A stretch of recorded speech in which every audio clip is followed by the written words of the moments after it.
नमस्कार दोस्तों, जय हिंद। स्वागत है आपका आपके अपने चैनल पाठशाला विद के में। दोस्तों, बिहार पुलिस का एग्ज़ाम जो है वह 1 अक्टूबर से स्टार्ट हो जाएगा। एडमिट कार्ड भी आपको आज से देखने को मिल जाएगा। तो ऐसे में मैंने सब कुछ आपको कंप्लीट करा दिया है। अब बचा है केवल और केवल आधुनिक भारत का चैप्टर बचा है, और उसके अलावा आपका बचा हुआ है इकोनॉमिक्स यानी अर्थशास्त्र। इसके अलावा मैंने सब कुछ करा दिया है आपको। तो आज से मैं आधुनिक भारत का क्लास लेकर के आया हूँ बिहार पुलिस के लिए ही, केवल और केवल बिहार पुलिस के लिए, है ना। जो भी बच्चे बिहार पुलिस का एग्जाम देना चाह रहे हैं या देंगे, है ना, तो उनके लिए यह वीडियो आज का होने वाला है। ज़्यादा वक्त नहीं लूँगा दोस्तों, मैं वीडियो को शुरू करता हूँ। इसमें लगभग 30 से 35 क्वेश्चंस आपको देखने को मिलेंगे, और वो भी सारे इंपॉर्टेंट। सबको हम लोग डिटेल में चर्चा करते हुए आगे बढ़ेंगे। तो बिना वक्त गवाए हुए दोस्तों आगे चलते हैं, वीडियो को शुरू करते हैं, देखते हैं। पहला क्वेश्चन ले लेते हैं। पहला क्वेश्चन क्या कह रहा है दोस्तों कि कौन, देखिए आज हम लोगों ने शुरू किया है तो बिल्कुल हम लोग यूरोपीय जब भारत आते हैं तब से हम लोग शुरू कर रहे हैं, ठीक ना। तो देखिए पहला क्वेश्चन कह रहा है कौन यूरोपीय जो थे व्यापारी वर्ग सर्वप्रथम भारत आया। मतलब यूरोपियों में जो आए तो सबसे पहले कौन आए, तो सबसे पहले दोस्तों पुर्तगाली आए थे। कौन आए थे?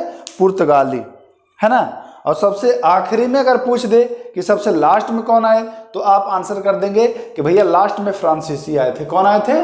लास्ट में फ्रांसीसी आए थे। ध्यान दीजिएगा, ठीक ना। और पहले सबसे पुर्तगाली, ठीक, ध्यान दीजिएगा।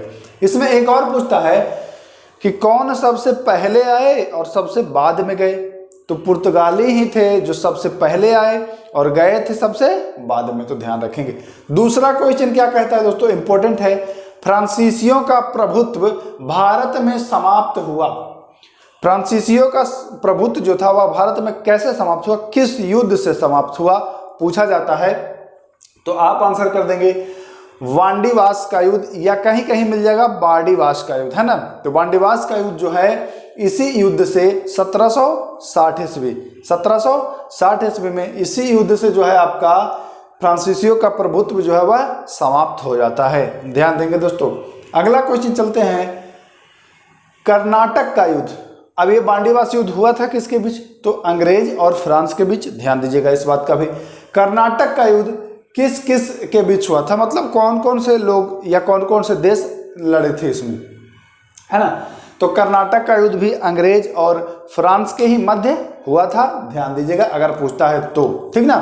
अगला क्वेश्चन, अंग्रेजों को बंबई कैसे मिला। बंबई कैसे मिला, तो बंबई उनको विवाह में दहेज के रूप में मिला। कैसे मिला? दहेज के रूप में। चार्ल्स द्वितीय के दहेज में मिला था, है ना। ध्यान दीजिएगा इस बात का भी पूछता है दोस्तों। अगला क्वेश्चन, हाँ ये तो हो ही गया। अगला क्वेश्चन है, अंग्रेजों ने भारत में अपनी पहली फैक्ट्री जो है वह कहाँ में स्थापित की। अंग्रेजों ने भारत में अपनी पहली फैक्ट्री अगर पूछता है तो आप बताएंगे दोस्तों कि भैया सूरत में स्थापित की। कहाँ में? सूरत में। ईस्वी की अगर बात की जाए तो ईस्वी आप बताइएगा 1608 ईस्वी, ठीक। चलते हैं अगला क्वेश्चन, वास्को डी गामा वही जो भारत की खोज की थी। हालांकि भारत की खोज मत कहा करिए, भारत आने वाले समुद्री मार्ग की खोज की थी वास्को डी गामा, है ना। तो वास्को डी गामा का स्वागत करने वाला भारत का राजा कौन राजा था जो स्वागत किया था, तो जमोरिन, कालीकट का राजा था जमोरिन ने ही जोरदार स्वागत किया था वास्को डी गामा का, ठीक। ध्यान देंगे। देखिए दोस्तों, यह वीडियो केवल और केवल बिहार पुलिस के लिए है।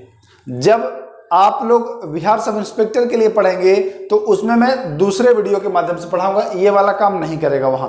उसमें मैं पूरी डिटेल में पढ़ाऊंगा आपको, ताकि क्वेश्चन कहीं से भी पूछे आप चूके ना, है ना। तो बिहार सब इंस्पेक्टर की भी क्लास मैं जल्द ही स्टार्ट कर दूंगा, आपको हमारे इसी चैनल पर मिल जाएगा।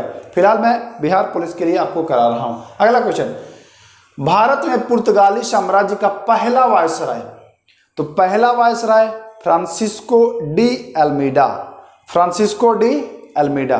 और दूसरा पूछ दे तो दूसरा अल्बुकर्क जो था वह दूसरा था, ठीक ना, पुर्तगाली साम्राज्य का।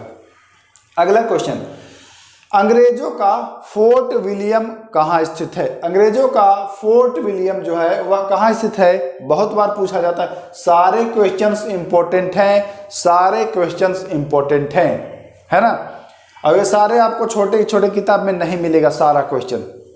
अगर आप सोचेंगे कि सारा क्वेश्चन हमको मिल जाए लूसेंट में या किसी और बुक में, तो सारा क्वेश्चन नहीं मिलेगा, है ना। तो ध्यान दीजिएगा, इंपॉर्टेंट क्वेश्चन है ये सारा। अगला क्वेश्चन चलते हैं। वास्को डी गामा कालीकट जो है वह कब पहुंचा? तो भैया 17 मई 1498। 58 नहीं है, देखिए यही तो ध्यान देना है, 98। 17 मई 1498 को वास्को डी गामा भारत पहुंचा। और कहाँ भारत में? कालीकट के बंदरगाह का नाम था कप कडाबू। कौन सा बंदरगाह? कप कडाबू, ध्यान देंगे। द्वितीय पुर्तगाली अभियान, पहला पुर्तगाली अभियान वास्को डी गामा के साथ आया, और द्वितीय पुर्तगाली अभियान जो था वह अल्ब्रेज केब्राल के नेतृत्व में आया। किसके नेतृत्व में? अल्ब्रेज केब्राल के नेतृत्व में द्वितीय पुर्तगाली अभियान आया। पुर्तगालियों ने गोवा पर अधिकार कब किया? तो गोवा पर अधिकार है 1510 ईस्वी में किया। कब किया दोस्तों? 1510 ईस्वी में, ध्यान देंगे। अगला इंपॉर्टेंट है, अंग्रेजों को सुनहरा फरमान कब प्रदान हुआ? कब प्रदान किया गया? तो 1632 में अंग्रेजों को सुनहरा फरमान प्रदान किया गया। अगला क्वेश्चन, सूरत में, है ना, सूरत में सर्वप्रथम किसने अपनी फैक्ट्री स्थापित की? तो भैया सूरत में, अगर सूरत की बात की जाए तो सूरत में सर्वप्रथम अंग्रेज ने 1608 ईस्वी में अपनी फैक्ट्री जो है वह स्थापित की थी, ध्यान देंगे। अगला क्वेश्चन, इंग्लिश ईस्ट कंपनी का प्रचलित नाम क्या था? तो जॉन कंपनी। क्या था नाम? John company. इंपॉर्टेंट है और प्रसिद्ध क्वेश्चन है, फेमस है, ध्यान दीजिएगा इसको, है ना। तो इंग्लिश ईस्ट कंपनी का लोकप्रिय जो नाम था वह था जॉन कंपनी। इंपॉर्टेंट है, ध्यान देंगे। क्वेश्चन अगला चलते हैं। 1690 ईस्वी में, कब? 1690 ईस्वी में कलकत्ता की स्थापना किसने करी थी? है ना, आपसे पूछा जाए कि कलकत्ता की स्थापना किसने करी थी, तो आप आंसर कर देंगे कि भैया जॉब चार्नॉक ने कलकत्ता की स्थापना करी थी। कोई दिक्कत नहीं, सारे इंपॉर्टेंट है, ध्यान देंगे आप लोग। अगर कलकत्ता की बात करते हैं तो जॉब चार्नॉक, और मद्रास की बात करते हैं तो फ्रांसिस डे। मद्रास की स्थापना किसने करी थी दोस्तों? तो आप करेंगे कमेंट कि सर फ्रांसिस डे ने करी थी मद्रास की स्थापना। इंपॉर्टेंट है ये भी। अगला, किस अंग्रेज गवर्नर को औरंगजेब ने भारत से निष्कासित कर दिया था, निकाल दिया था? तो वह गवर्नर जनरल था John child, sir John child, है ना। सर जॉन चाइल्ड को, इसको याद कैसे करें? देखिए चाइल्ड मतलब बच्चा, है ना। तो औरंगजेब बच्चा को निकाल दिया था, कहा कि भाई बच्चे को यहाँ आवश्यकता नहीं है। मतलब ये याद करने के लिए मैं बता रहा हूँ, ऐसा कुछ था नहीं कि ये बच्चा था, एक याद करने के लिए, क्योंकि बहुत बार पूछा गया है ये वाला क्वेश्चन, और अच्छे एग्जाम में भी पूछा गया है, ये नहीं कि छोटे छोटे एग्जाम में। अगला क्वेश्चन चलते हैं। पेरिस की संधि, फ्रांस की राजधानी है दोस्तों पेरिस। तो पेरिस की संधि जो हुई थी वह कब हुई थी? क्वेश्चन पूछता है तो आप आंसर कर देंगे कि भैया पेरिस की संधि 1763 में अंग्रेज और फ्रांसीसियों के मध्य हुई थी। पेरिस की संधि, ठीक। पेरिस की संधि क्यों हुई थी? तो कर्नाटक का जो तृतीय युद्ध चल रहा था उसको समाप्त करने के लिए यह हुआ था। वांडीवास का युद्ध अभी हम लोगों ने चर्चा किया था, तो वांडीवास का युद्ध जो है वह 22 जनवरी 1760 अंग्रेज और फ्रांस के बीच हुआ था। इसी युद्ध से दोस्तों फ्रांसीसियों का जो प्रभुत्व था वह भारत में लगभग समाप्त सा हो गया, है ना। अगला क्वेश्चन, कर्नाटक का युद्ध कब हुआ था? देखिए कर्नाटक का 3 युद्ध हुआ है। पहला हुआ है 46 से 48 में, ठीक ना। इस युद्ध का जो समापन हुआ, यह युद्ध समाप्त कैसे हुआ दोस्तों? तो यह युद्ध जो समाप्त होता है वह ए ला शापेल की संधि 1748। 46 में युद्ध स्टार्ट होता है, 46 चलता है, 47 चलता है, और 48 में यह युद्ध समाप्त हो जाता है। यह युद्ध फ्रांस और ये अंग्रेज के बीच हुआ था, अंग्रेजों के बीच, ठीक ना। तो ध्यान देंगे ये समाप्त कैसे हुआ, ए ला शापेल की संधि, बहुत इंपॉर्टेंट है। ए ला शापेल की संधि पूछता है तो लोग कंफ्यूज आ जाते हैं कि ए ला शापेल की संधि है क्या, है ना। तो ध्यान दीजिएगा प्रथम कर्नाटक युद्ध इसी संधि के तहत समाप्त हुआ था। अब हम लोग बात करते हैं दूसरा युद्ध। 1 साल शांत रहा। पहला युद्ध हुआ तो 1 साल शांत रहा, 48 से 49 तक। 49 में फिर इसने शुरू कर दिया और 49 से 54 तक 5 साल खूब लड़े, है ना। 5 साल खूब लड़े ये लोग। दूसरा कर्नाटक युद्ध अगर पूछता है 49-54। दूसरा सही नहीं माने, पहली बार में 1 साल रुके, अब 2 साल रुके। देखिए पहली बार 48 से आए तो 49 1 साल रुके, अब 54 में समाप्त होता है तो 2 साल रुके, दूसरा में 2 साल रुके, पहला में 1 साल रुके थे, दूसरा में 2 साल, तो 56 से शुरू कर देते हैं और 56 से लेकर के 63 तक लड़ते हैं 7 वर्ष। यह सप्तवर्षीय युद्ध के भी नाम से जाना जाता है। यह भारत में भी ये युद्ध होता था। देखिए जब अंग्रेज और फ्रांस लड़ते थे वहां अपने देशों में तो उसका प्रभाव भारत में भी दिख जाता था। यहाँ भी उनकी कंपनियां लड़ने लगती थी, है ना। तो यहाँ जो लड़ते थे उसे कर्नाटक का युद्ध कहा जाता था, ठीक ना, ध्यान दीजिएगा।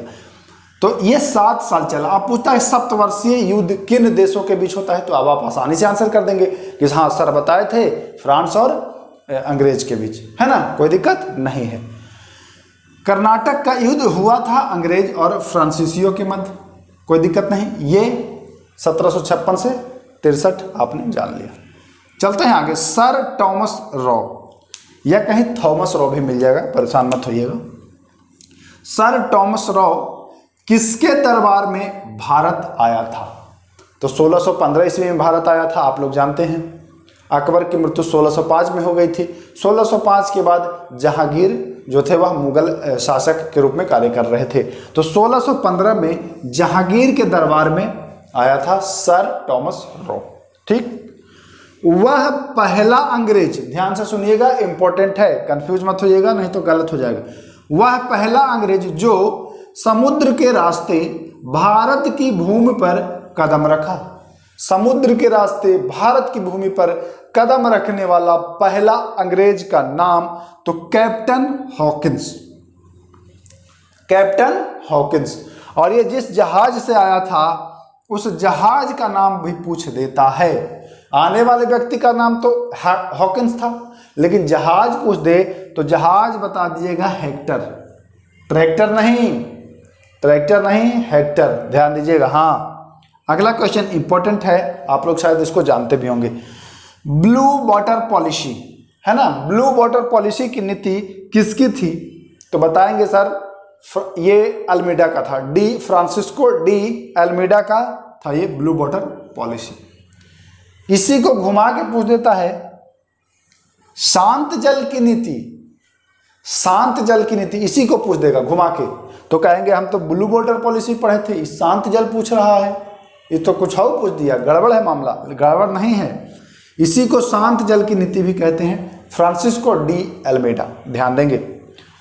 पुर्तगीज शक्ति का वास्तविक संस्थापक, पुर्तगीज शक्ति का वास्तविक संस्थापक, देखिए पहला तो था आपका अल्मीडा, वायसराय बन के आया था, दूसरा था अल्बुकर्क, है ना, तो अल्बुकर्क को ही वास्तविक संस्थापक कहा जाता है।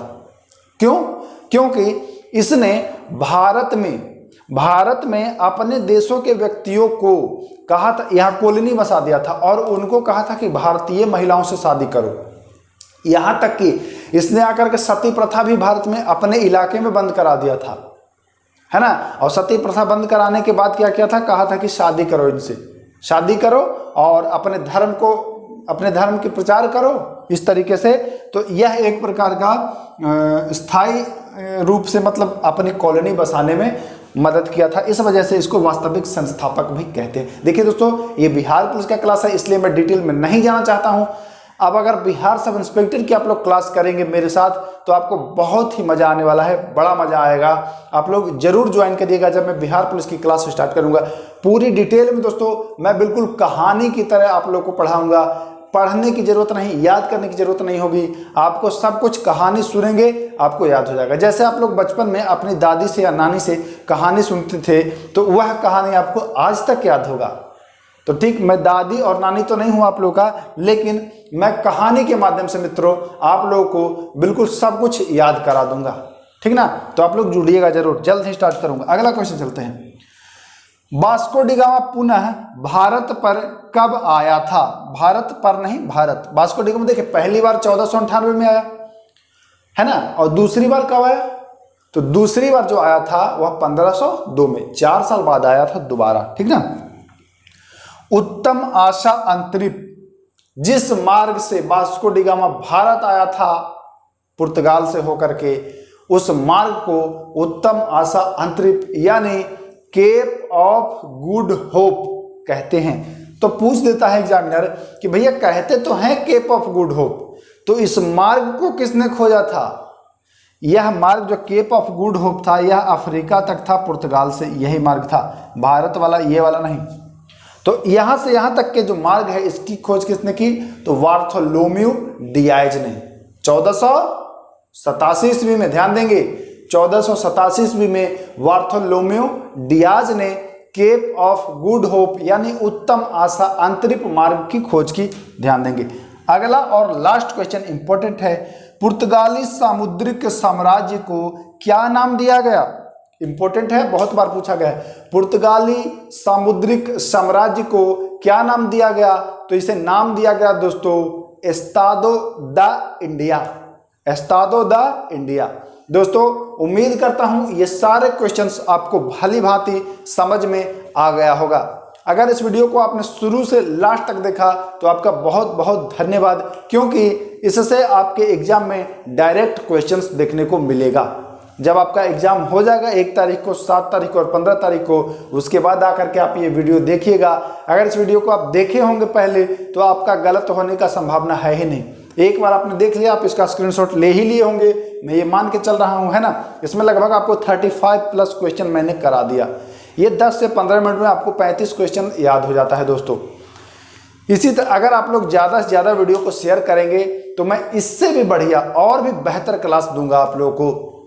इन 20 दिनों में जो भी बचा खुचा है, जो भी छूटा पटा है, सबको मैं करा दूंगा, ताकि अगर मेरा वीडियो आप लोग देख करके जाते हैं बिहार पुलिस में तो आपको ज़्यादा से ज़्यादा संख्या में क्वेश्चंस देखने को मिलेगा और कंफ्यूज नहीं होंगे आप। वहाँ आता सब है, आपको कंफ्यूज होते हैं, लेकिन मेरे साथ रहने से आपको क्या मिलेगा कि कंफ्यूजन मैं यही दूर करूँगा, परीक्षा के लिए नहीं छोड़ूंगा। जो भी होगा कंफ्यूजन यही दूर करूँगा। फिर मिलते हैं नेक्स्ट वीडियो में दोस्तों। नमस्कार, जय हिंद।